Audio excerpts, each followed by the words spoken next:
this would set up an entry to cash our queen of hearts. It would also knock out Hampson's entry to the long heart. No, I guess we haven't knocked out the diamond ace yet, but this still feels like maybe a sensible try. I wonder if that's what he's thinking about. He's like looking at this like, oh, I can set up my fourth heart, but I get in with the diamond ace and cash it, and then what do I do? He doesn't realize that his partner has the jack of clubs.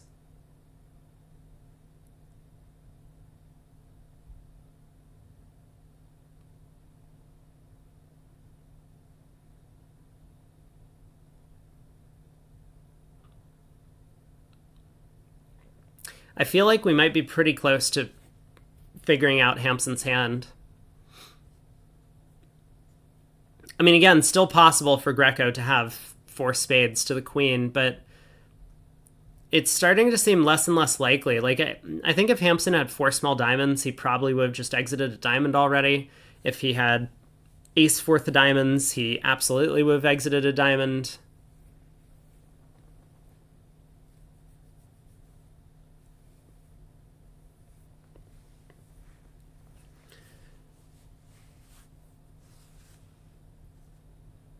It still doesn't seem like we can do much. I mean, I'm kind of at a loss for how we could possibly make this contract. I mean, maybe it's a stiff king of clubs on side.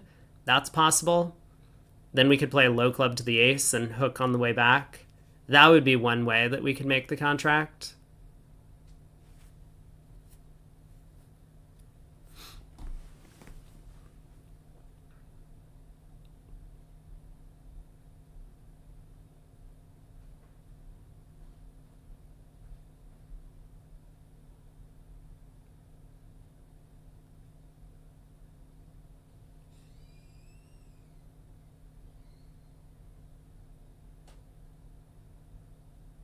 Is there any way we can pick up like Jack 8 fourth of clubs in Greco's hand?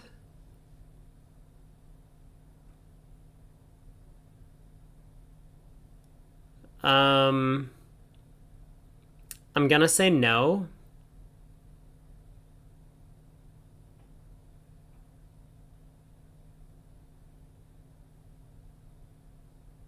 But maybe?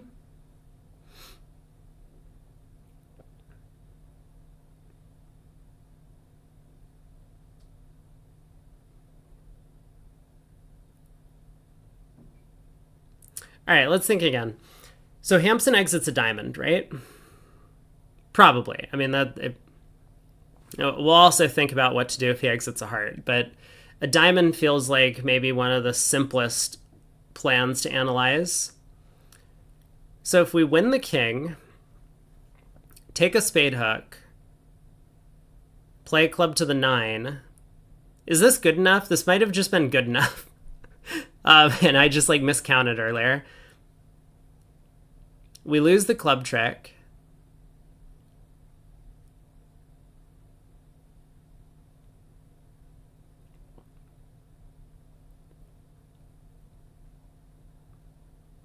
Okay, he exits a heart. So now we need to think about what to do after on the heart exit.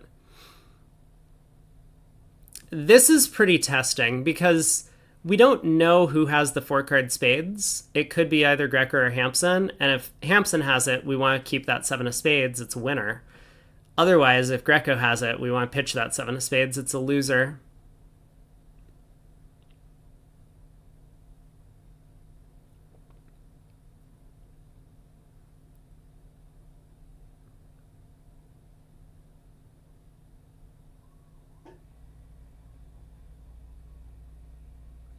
But it does kind of feel at this point like we can't make it if Hampson has the diamond ace. Because now Hampson has a heart trick established.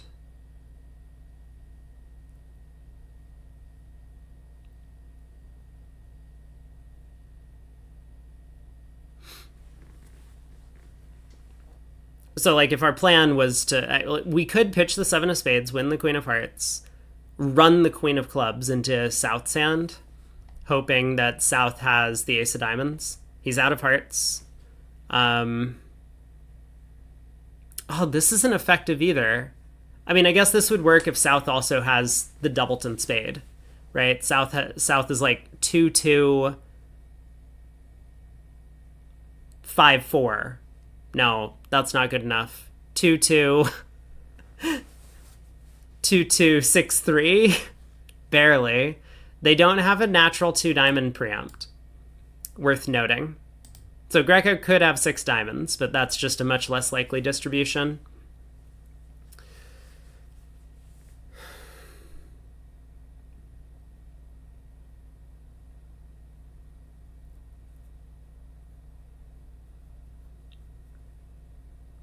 It all does feel hopeless, doesn't it?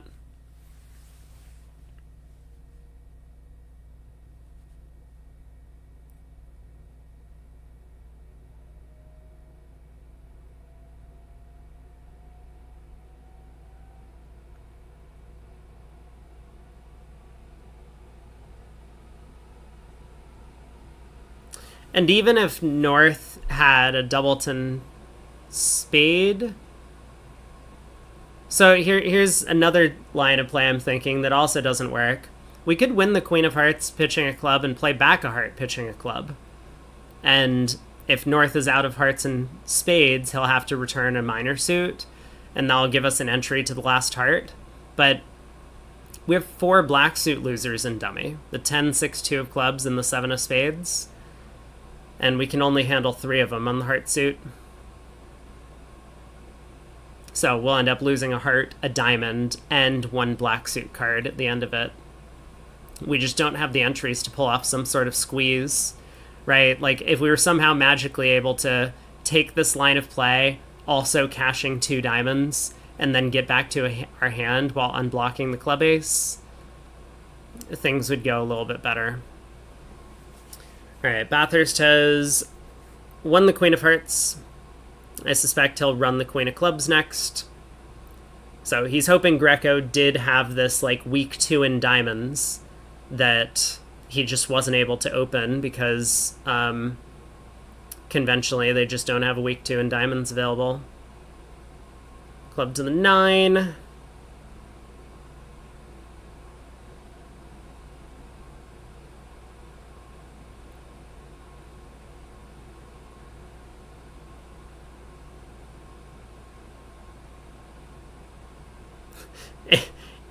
I mean, the long tank very clearly felt like it was the Jack of Diamonds over there.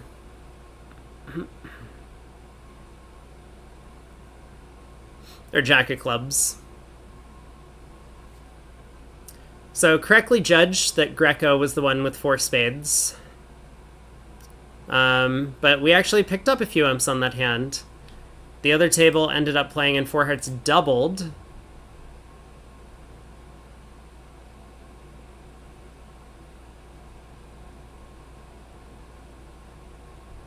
After we opened a heart, rather than a no trump with our cards. 5 card hearts, ace, king, queen, 14 count. On to board 24. We've opened a diamond. We have a 10 count. Not quite 8, but we're getting there. A heart by partner. 2 spades on our right. Preempt. We're good here, so we pass. Partner's gonna have to decide what to do. If partner reopens with double, we probably bid to no, I guess? Maybe we don't. Maybe we bid 3 diamonds because we want partner to declare the no trump. Partner can re-ask us with 3 spades if he wants.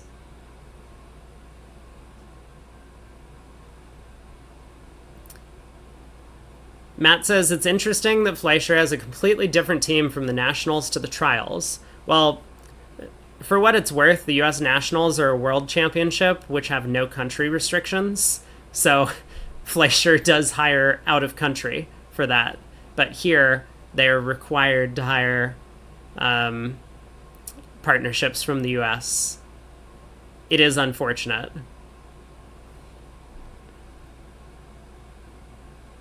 So we did bid 3 diamonds. We correctly got partner to bid 3 no.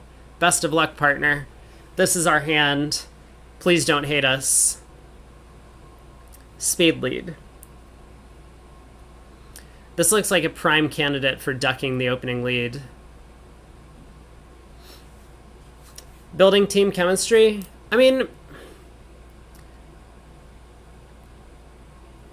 bridge is one of these things where, because it's not like fully supported as like some sort of sports organization,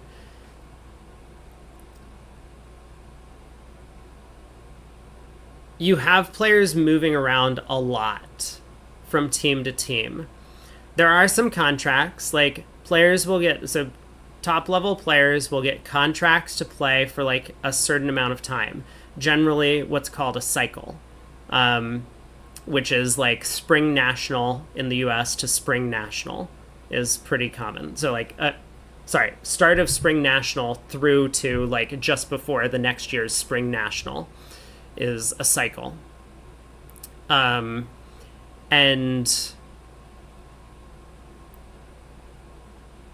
but like beyond that, I mean, they'll just like jump ship, and sometimes the sponsors will decide they want different teams, like things didn't go well in a recent event and there's recency bias, and so they just like say, okay, well, end of cycle, we had our contracts, you're through, get out of here, I'll find someone else. That does seem to happen quite a bit. Yeah, maybe he'll just kick out Basis and Volker, or Basis and whoever he's playing with, because he's found the upgrade into Hurd and Bathurst. It's possible. Maybe not likely, but I mean, obviously Hurd and Bathurst are an exceptional partnership.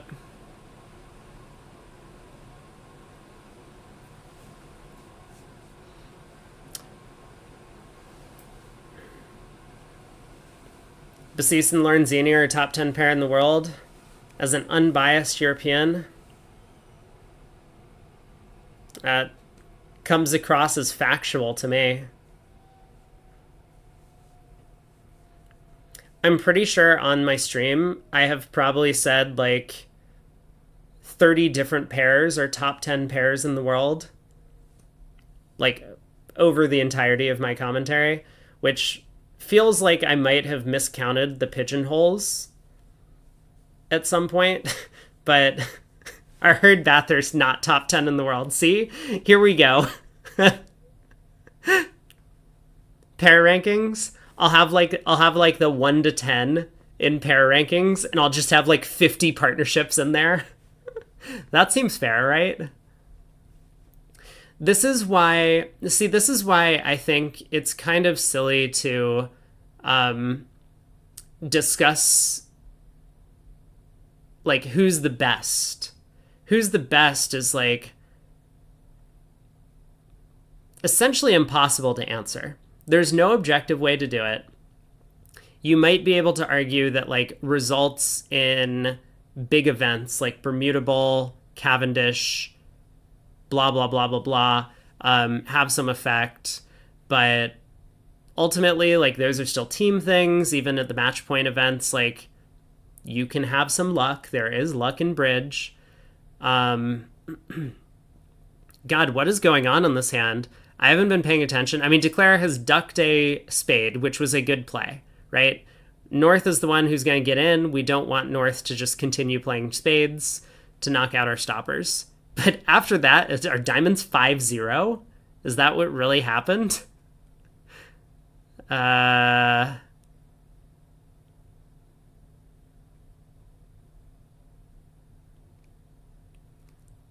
have the feeling that that is what really happened. Have we already messed this hand up then? Or can we like win this and play a club to the 10?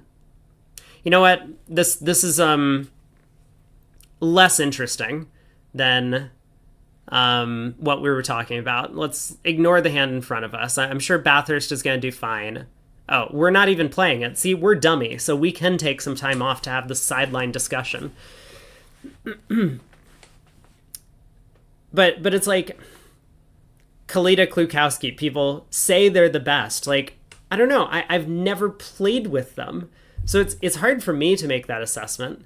People have played against them, but my belief, and I think this is just like pretty close to fact, although most bridge players might disagree with this, is that you can't actually tell someone's skill level. Like, you can tell someone's skill level. Like, are they an expert? Are they like an amateur? Are they, I mean, maybe are they a world-class player? But you can't really do this without playing with the person. And people who tell you that they can are just like, they just want to make themselves look good.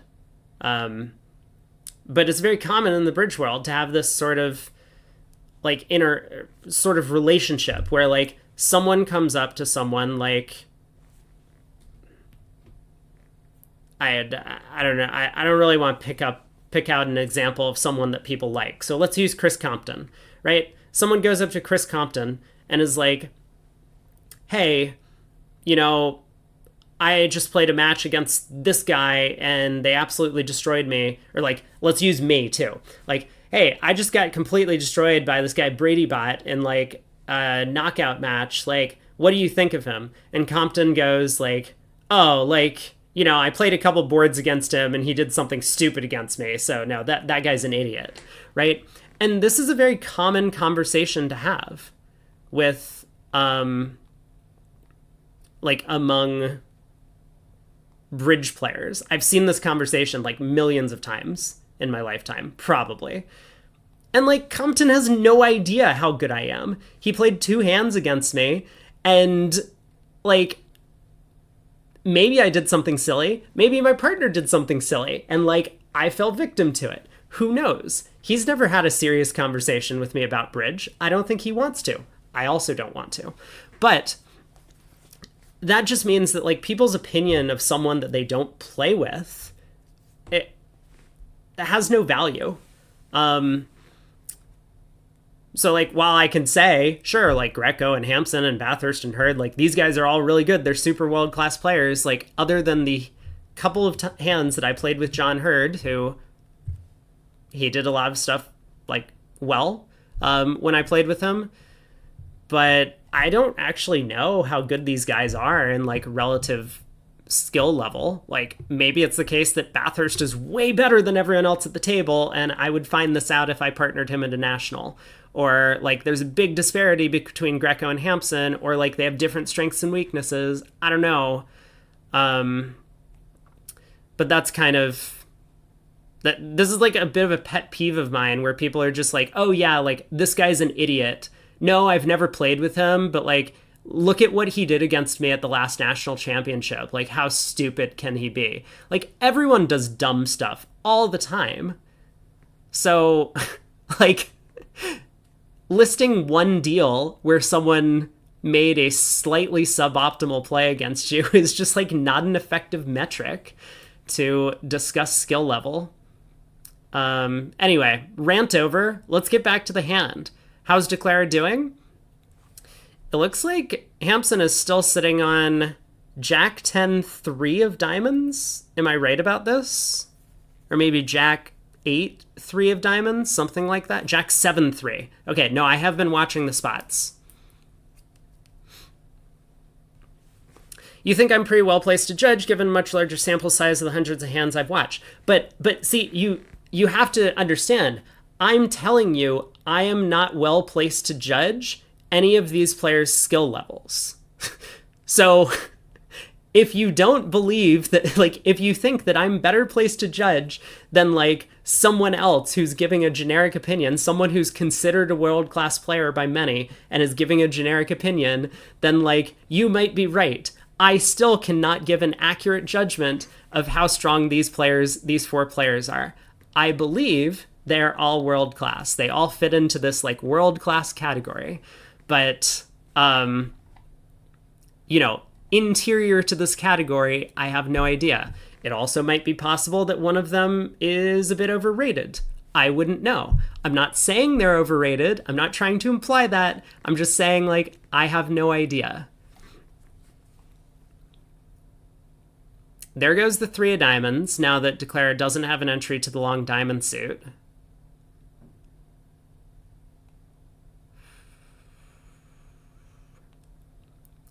So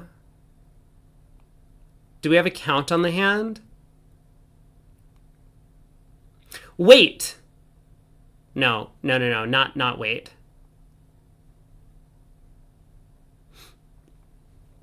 Mark says, so you're arguing that playing a small number of boards against a player is a poor way to rate them. Well, I think that's very true. But additionally, I think playing a large number of boards against a player is a bad way to rate them. Because playing... like, you don't get to have the discussion with your opponents. Like, playing against opponents and seeing them do something bad or seeing them not do something bad, like, you have no idea whose fault it was if something went wrong. You have no idea if someone made a brilliant bid and you just don't understand it. You don't know what inferences they're taking during the play. Like, there are a lot of play... Okay, we went down one. I wasn't following. 10 imps went to nickel. I'm sure this hand was fascinating and wonderful, but we're in the midst of something. We are making history here. Like, yeah, you just don't get a sense of how the player is without, like, having a serious discussion with them about things that both you and them have thought about deeply and have come to your own, like, opinions. And that tends to happen when you play together as partnerships and discuss the hands that you are playing. So, like, if I'm frequently having a discussion with someone and every time where I'm like, I think you're wrong, and they're like, no, here's what I was thinking, and this is why I'm right, and they're just right every time, wow, that guy's way better than me. And you better believe that I will be prepared to bow down to such a player. And I mean, that's happened to me before. Like, maybe not in recent history, but certainly when I was playing with some of these, like, super top level players, and having conversations with them, I'm just like, this guy really gets it. And it seems like every time we have a disagreement, they are correct. So that's probably a good enough indication for me. All right, what happened on this deal? Should we get back to the actual, like, action at the table? Is that important? Was 3 no trump makeable on the previous board? We'll never know. Actually, we might now. I've just pulled up the all 4 hands in a separate window, and I'm taking a look at it. 1, 2, 3, 4, 5, 6, 7, 8, 9.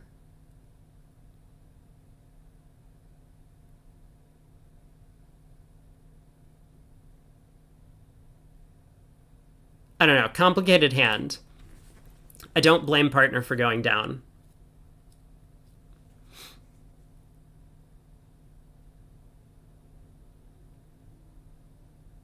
Are we beating 4 spades? Does anyone know? Yeah, plus some pairs play badly against other players. Oh, like Steve Weinstein. Okay, so final tangent on this. Like, if I were to judge Steve Weinstein purely based on the hands that I played against him at the table, I would rate him as a novice. Steve has a vendetta against me. I don't know what it's about. No clue. But Steve dumps boards against me like no one I've ever seen. Like, I don't think I've probably played like 15 match point events against him. And in the 2 board rounds, I'm sure that his batting average is single digits. Like, he shows up to the table. It's like, this is the interaction I have with Weinstein when he shows up to my table at a match point event. Or at least this was like 10 years ago. Maybe he's chilled out since then. Maybe he's completely forgotten who I am. That seems pretty likely. But he'll walk up to the table, scoff, glare at me, sit down, get 2 complete zeros, glare at me again, scoff, stand up from the table, and walk away without saying anything. And this happened regularly. So if I was literally just judging this guy based on, like, the results that I've gotten against him, and this wasn't because I had his number, it was because he, like, I don't know, had no respect for me as a person or a player or both, and just decided that he could, like, dick around and do whatever he wants and still get top scores against me. Or maybe he wanted to prove a point that even with dumping 2 boards, he would still beat me, which he did every time. But like, it wouldn't be really fair for me to judge Steve based on that action. Wow, we beat 4 spades. Way to go, partner. Okay, I'm gonna shut up. Let's focus on the bridge because the match is getting closer. We're up by 40, but with 30 boards to play, that's not unmanageable. I mean, we're getting down towards the end of the second half. Partner is in first seat and opens a heart. Our hand is yuck. I feel like we should probably still bid. We have Queen Doubleton of Hearts. But I don't know if that means we should bid a no trump or a spade. I guess a spade.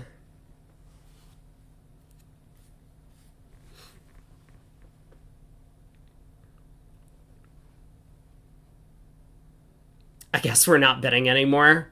Not when Greco overcalls a no trump. We are out of this auction. I am ready to wrap things up. Fans want to hear the pair rankings? I don't think I can give fair pair rankings. That's the thing.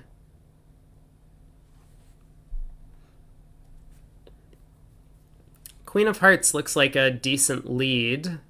You know, it's going to go low, low king. And that's not great for us. Greco has like King Jack third or something. Ooh. Queen of Hearts holds. We have hit on a great lead. I'm sure we got this. There's no way Declare wins the jack. Okay. So Ace King third of hearts over there. Ace of diamonds. Greco is just showing off all of his high cards. He has an abundance of them, it feels like. Spade to the ace. Jack of diamonds. So Declare started with Ace King fourth of diamonds, Ace King third of hearts.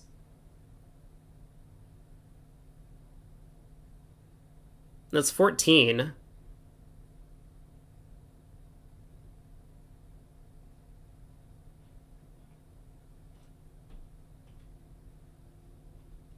And the King of Spades. Okay, we found it. All 17 highs. Could we have cashed the first 7 club tricks? Maybe. Seems pretty unlikely, though.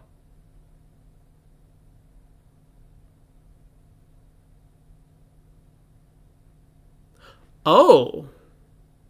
King third of hearts. I see.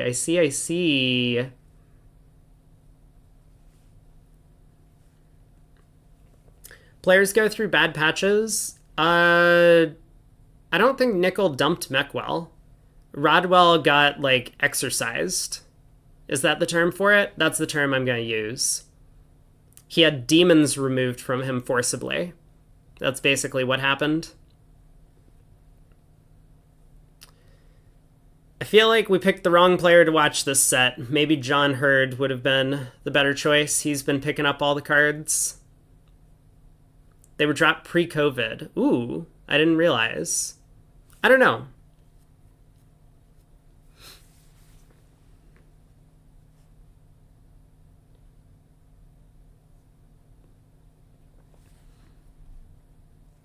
A heart, 2 no trump, game forcing with hearts, 3 clubs, any minimum.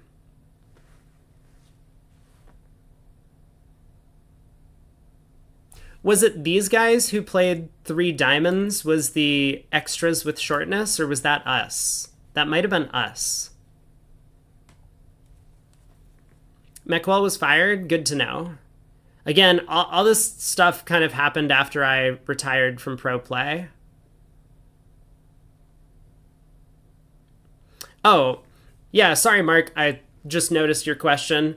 Which pair would I want as teammates in the other room given first pick of anyone in the world? Well, we talked a little bit about that for specifically like these American partnerships, which, I mean, all of these guys would be competitive for a gold medal in the Bermuda Bowl, right? Like Hurd, Bathurst, Greco, Hampson, Levin, Weinstein, Gru, Moss, all of them, Cranyak and Demui. So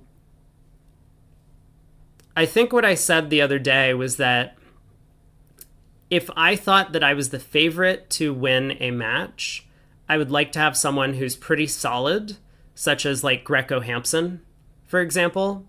But if I wanted someone who I thought like either the match was going to be close or I wanted someone to like generate plus positions, then, you know, someone like Gru Moss would be great.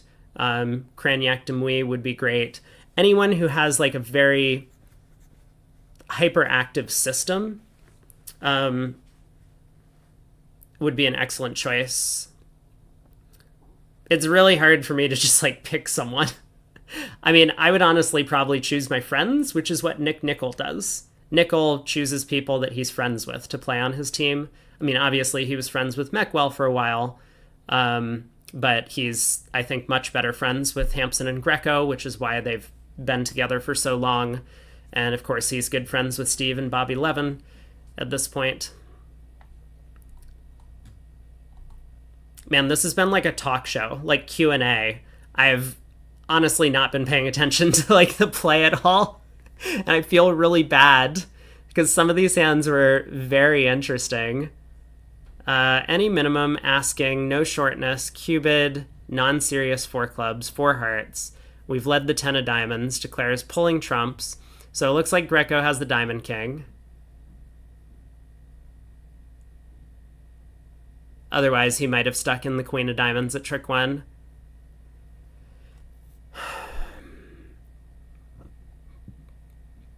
Here, would it make people happy if I picked my teammates? Okay, I will pick my teammates. I'm trying to think for Europeans as well.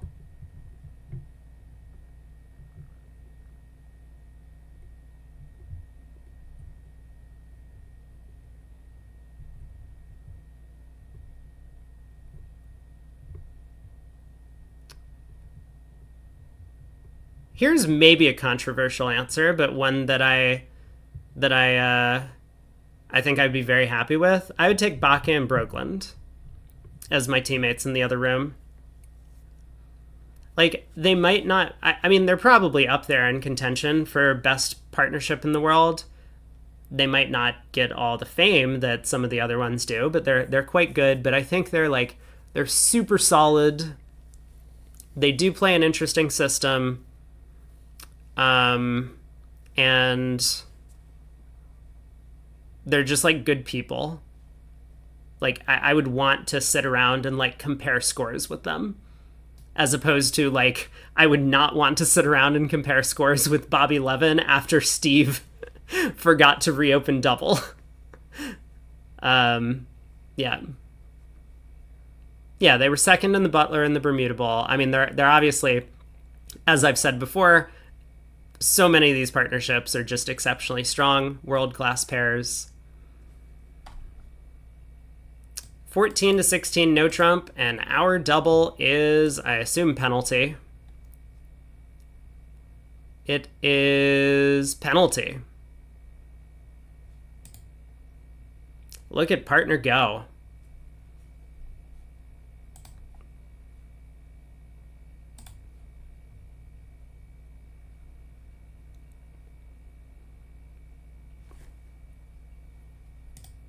Oh yeah, another game swing. What happened? I was not watching. I'm just gonna quickly look at this. I'm sure it's fine. I totally misguessed that Declare had the Diamond King on the previous board. It was all okay.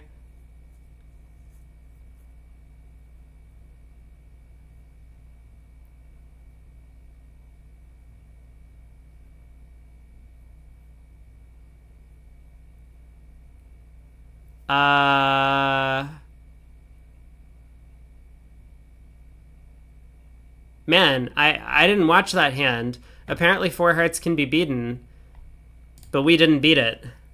That's really disappointing for us. I don't know how this went so badly, but it did. Once again, we pick up just like a balanced Yarborough. So double... They put all of the boring hands in the final day. We were getting these 8-card suits or like 7-5, and suddenly everyone just has flat hands. 2 clubs, 2 hearts, majors. Okay, so our partner has stuff. Greco has majors.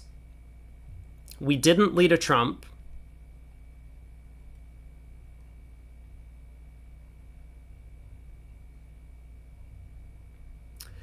Do sponsors have to play half the boards in the trials? Yes, they do. You have to play half and everything. Fleischer throwing for content? It does seem that way a little bit. You think 4 hearts was makeable? We'll take a look at the end of the set.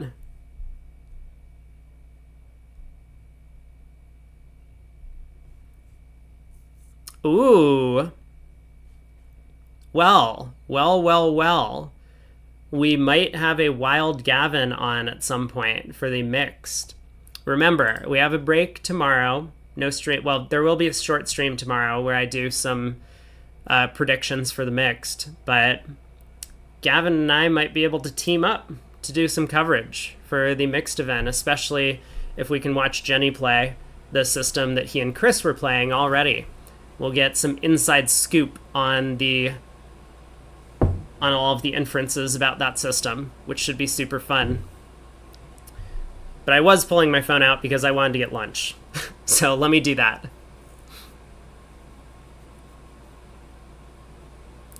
Was it Craig or someone else who said only 3 out of 8 were required? I wish it was Craig because then we would know that it's not credible, but I think it was actually someone else. Yeah, I'm pretty sure someone else said that. So it might be true, unfortunately.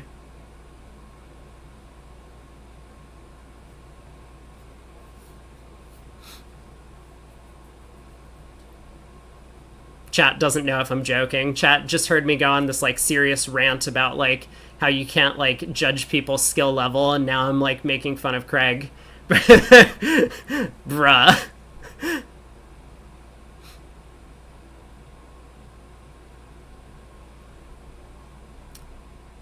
I'm sure there's a conditions of contest somewhere that people could look up. Oh my god, look at us. We got a heart trick. We're doing great. Look at us go, partner. We hit you with the club lead. We got the overruff. Now we're going to pull trumps. Or maybe switch to diamonds. Have we worked out Greco's shape?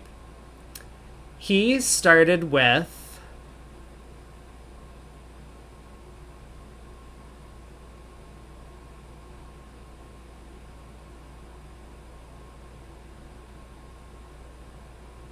He's probably like 4-4-2-3 or something, right?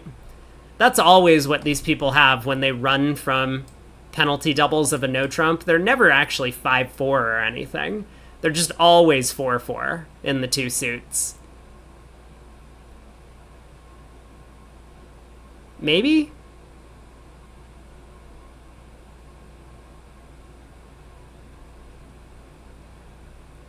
I guess we can't be certain. What was partner's diamond? The 7 of diamonds. Partner's giving us upside down count. So maybe Greco is 4-5-1-3. He could be. We're about to find out. Oh, no. He's 4-4-2-3. Queen of diamonds. Wonderful.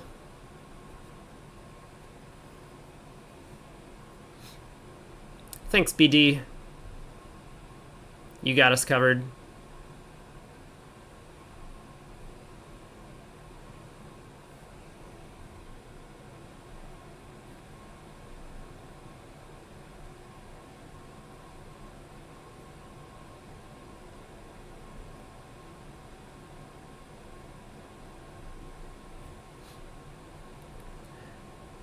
Partners, unfortunately, just getting diamonds played through him.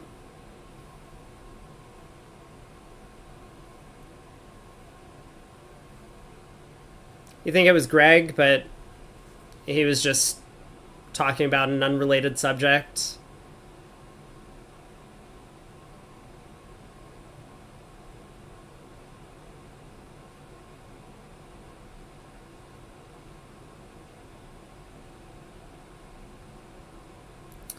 They're always 4-4. They really are always 4-4. I have to say. Like, I can't remember the last time I've seen someone run from it, and it's like you would run if you were 5-4 or something. but they just never are. Like, opener has a balanced hand, the doubler has a balanced hand, you just also have a balanced hand over here, so you're way more likely to be 4-4 than 5-4. Precision Diamond. We got 2 boards to play. Is the other room done? The other room's done. So we did not finish play before the other table.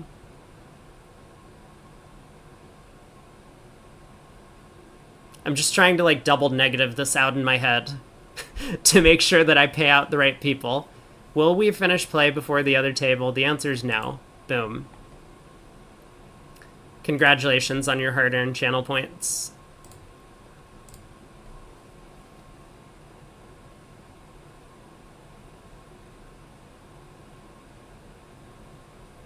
Slowest player ranking.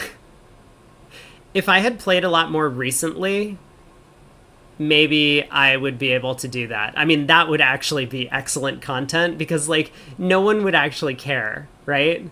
Like, if I do real player rankings, people are gonna, like, write nasty paragraphs to me on, like, the YouTube comments. They're gonna, like, dislike the video multiple times. But yeah, if I was more familiar with, like, the pace of play of all the players, having, like, played against them a bunch recently, then sure. That would be something I could do. And that would be so good. That is an excellent idea. Bridge Partnership Tier Maker. Ooh, okay, okay. That's also kind of, like, safe. It's like if we're talking like red, yellow, and green lights, I think Bridge Partnership Tier Maker, like how good of a partner you are, would probably be pretty close to green light, but maybe yellow. Whereas, like, ranking players themselves would be very red light territory. And, like, how fast someone is very clearly green light.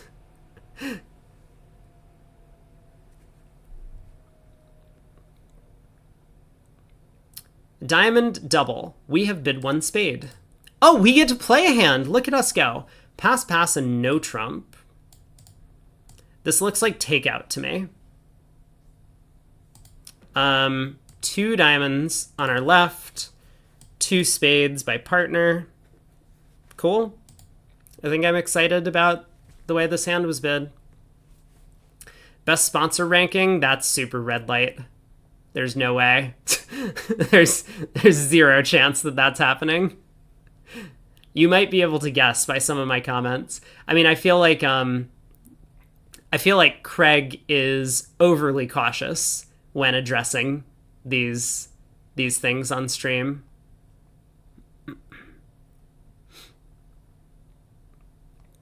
Number 1 best sponsor is Sartaj Hans. That is correct. Yeah, he's just a wonderful sponsor. I honestly never know. My impression is basically, like, everyone whose name I've seen, because they're, like, the captain of a team, is a sponsor. Because that kind of tends to be the way that it is in the US, but that's not the way that things work overseas all that often.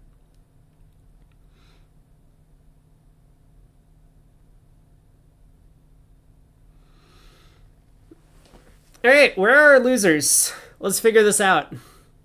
Partner has 14, we have 6. South was unable to do something over the double, or maybe didn't want to. I guess we found a loser in the chat. Thanks, Shift, for speaking up. You know, a lot of people are too afraid, but I like that you came forward. We have a diamond loser. We have a heart loser. We have a spade loser, so we can only afford to lose 2 clubs.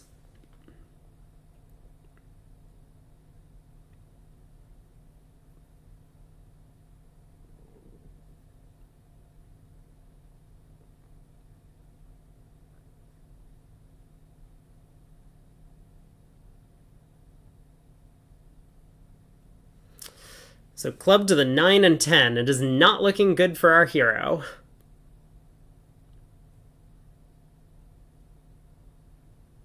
I mean, Hampson might still have ace doubleton. I feel like our plan is to duck the next round of clubs. Well, we should definitely duck this. Want to cut communications.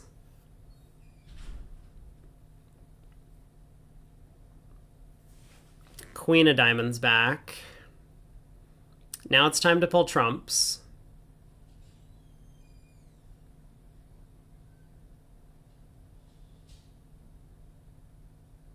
I think. I mean, we could rough a diamond. Like, I guess it doesn't really matter much how we approach this. Like, we could lead a club now and just play low.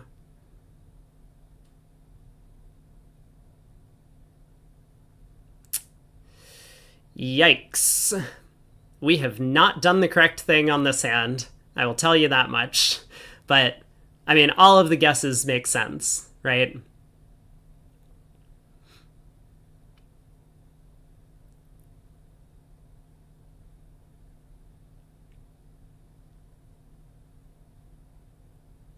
I mean, there's still some chances if clubs are 3-3, right?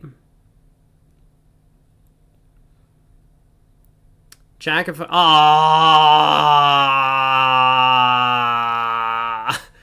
come on. No.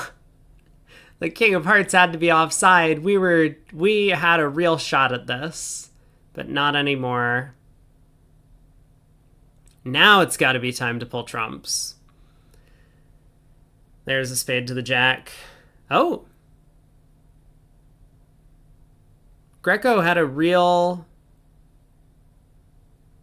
no trump bid. I guess I wasn't expecting that, but...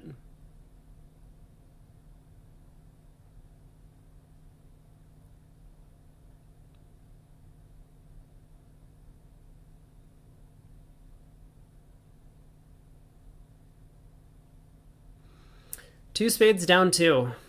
So one no wasn't takeout. One no was just like... I guess this is a precision thing where you don't have to bid with a hand because your partner can't have a bunch of stuff. So you don't really have to compete for the part square. That's an inference that I'm sure I knew at one point, but it's not obvious to me. Like pulling up, I'll pull up the last hand just to give the idea.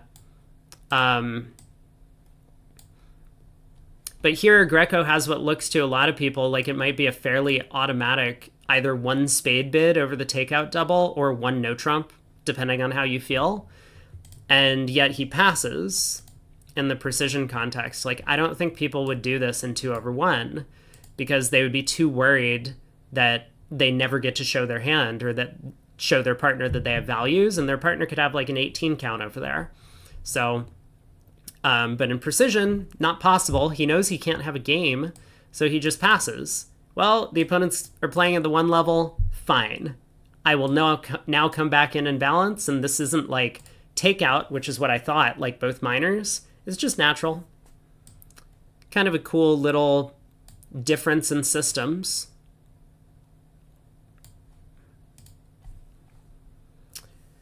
All right, we got to play a no trump, a spade, and no trump semi-forcing. Looks like the opponents are cashing a bunch of diamonds. Cool. I think we pitch a spade from North Sand. I think we might pitch another spade. Nah, finally he does pitch a heart, or a club. I mean, this doesn't necessarily give away the club position, but obviously Bathurst is like... doing his best to prevent the opponents from switching to clubs.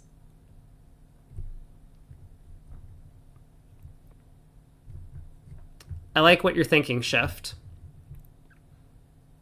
You have all of tomorrow to come up with the accuracy system and then share it with us.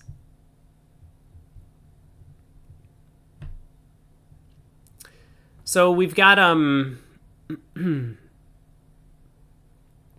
we've taken two tricks, just to clarify.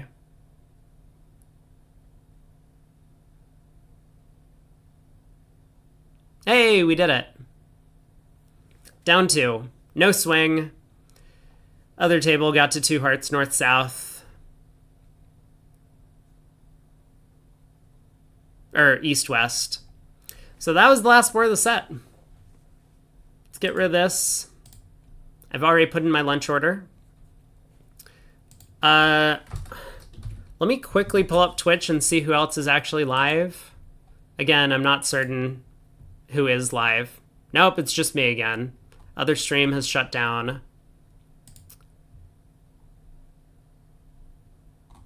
There's no way I'm going to be able to figure this out. But where do the scores stand at the 3/4 point? It's not that far off anymore. I mean, Nickel had a massive set there to pick up 39. So now they're only behind by 28. Match will be close. I will be back shortly before 5 p.m. So that's in like an hour and 15 minutes from now when the next set will be starting.